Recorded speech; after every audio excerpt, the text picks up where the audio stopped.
আচ্ছা যাই যাই হোক, সর্বপ্রথম হিন্দু ভাইয়ের ঘরে নররূপের নারায়ণ কৃষ্ণ ভগবান, সেই ভগবানের পূজা এক ব্যক্তি নষ্ট করলো। ব্রাহ্মণ ছাড়িয়া, পূজা ছাড়িয়া পলায়ন করলো কেন? ভাগ্নে এত বড় এখন আইডিনে আজকে তোর ফাটাফাটি দেখবে কথা আছে। এর কাছে জিজ্ঞাসা থাকলো এই কফিরুদ্দিনের কাছে, কারণ কলা, দুধ, আতপ চাউল যত কিছু লাগে দিয়ে পুজো বসে গেছে ব্রাহ্মণ। সেই পূজা ছাড়িয়া ব্রাহ্মণ কেন হঠাৎ ওখান থেকে চলে গেলেন পূজা বাদ দিয়ে? এর কারণটা কি? চা খাইলে তাড়াতাড়ি মরবো এসে। যাই হোক, কথাগুলোকে এই যে প্রশ্ন হলো উত্তর হবে এবং এই কথাগুলোর বিশ্বাস তোমরা করবেন, কারণ জানি গান কথাগুলো ইশারায় বুঝতে হয়, সবগুলো ভাঙি দেওয়া যায় না। কারণ হিন্দু ধর্মের ভিতরেও তত্ত্ব আছে, মুসলমানেরও তত্ত্ব আছে। যারা গুরু ব্যক্তি আছেন তারাই বোঝে, অত ভাঙতে হয় না, ইশারায় বুঝতে হয়।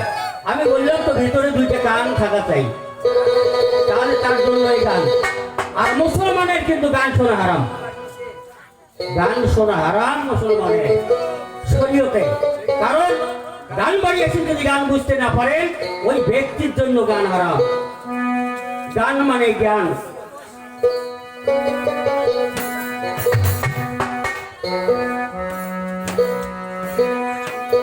বহিম দেখিয়া দাদো নায়ের সোনা বন্ধু রে, বহিম দেখিয়া দাদো নায়ের সোনা বন্ধু রে।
সনাতন ধর্মের থাকিয়া আর একটা প্রশ্ন করছি আমি, সেটা কৃষ্ণ কাকে ভয় করিয়া একদিন নারী রূপ ধারণ করছিলেন?